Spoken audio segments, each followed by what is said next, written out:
عبد الحميد النجدي وآداب زيارة القبور. انظر ماذا يقول: وسادسها، هذا في بحار الأنوار كتاب النجار الجزء 97 صفحة 34 و100، وهذا من هذه سورة الكتاب. يقول: سادسها صلاة ركعتين للزيارة عند الفراغ، فإن كان زائرا للنبي ففي الروضة، وإن كان لأحد الأئمة صلى الله عليه فعند رأسه، ولو صلاهما بمسجد المكان جاز. ورويت رخصة، استمعوا إلى هذه الرخصة أيها الشيعة، ورويت رخصة في صلاتهما إلى القبر ولو استدبروا القبلة. نعم. هذا إسلام؟ هذا ليس إسلام محمد صلى الله عليه وسلم. والله ليس هذا الدين ديننا، والله ليس هذا الدين. في قضية القبلة في البحار هناك خطأ مطبعي بدل كلمة القبلة كلمة القبر، يعني يستدبر القبر، قال يستدبر القبلة. وانظروا إلى هذه الرواية التي نقلها صاحب البحار، يعني خطأ مطبعي يريد أن يلفق عليه قصة أن الشيعة يجوزون استقبال القبر، بينما هي استدبار القبر واستقبال القبلة. انظر كتاب الدروس هو نقلها عن هذا، كتاب البحار نقلها عن ذاك، فأنت ارجع إلى الأصل تجد أنه بدل القبلة القبر، استدبار القبر. في كتاب الدروس الجزء الثاني صفحة 3. كيف يحدث هذا الشيء؟ أيضا نشكر الأخ النجدي على سماعة الهاتف الموصلة مع اعتياده في قم، ونشكر له شكرا كثيرا على الاتضاح والتدليس في حديثه عندما قال أن الذي ذكره الشيخ الخميس أن محاجة كربلاء مع الكعبة، عندما قال أن هذا خطأ في الكتاب. ليس القبر بل القبلة، ليس القبر بل القبلة. عندما تكون حجة عليكم تقولون أخطاء، عندما تكون حجة عليكم تقولون أخطاء، بينما عندما تكون لنا حجة يصيح التيجاني ويقول هذا في البخاري ومسلم، واتضح كذبهم وتدريسهم الكثير. أتمنى من الشيخ البلوغي.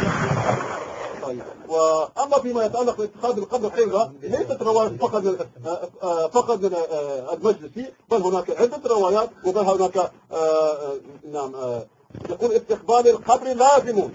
شيخ المجلسي شيخ الطائفة واصف التشيع في مرحلة الأخيرة يقول إن استقبال القبر لازم. هم يكتبون لما يقومون تحريف وطرح. أنا أقول لك أي صفحة. بحار الأنوار مجلد 101.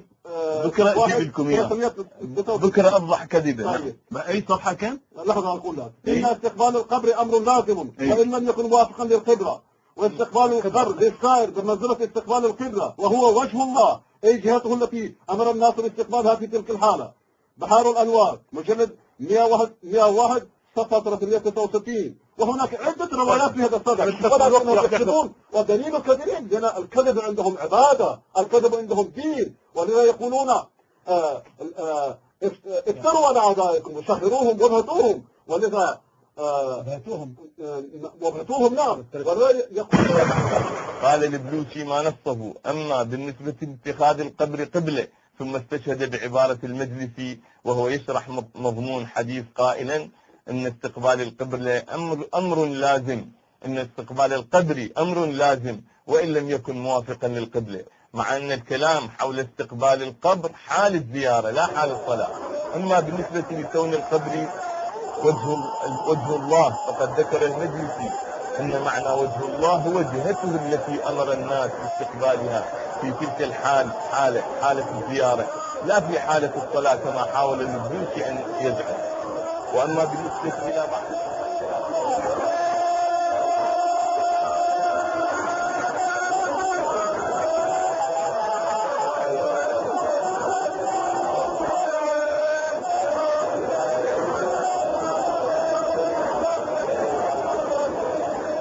وأن المساجد لله فلا تدعوا مع الله أحدا.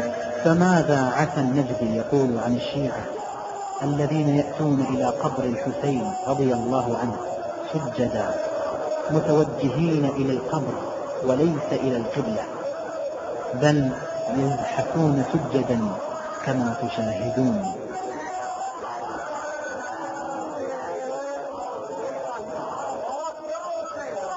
والذين تدعون من دونه ما يملكون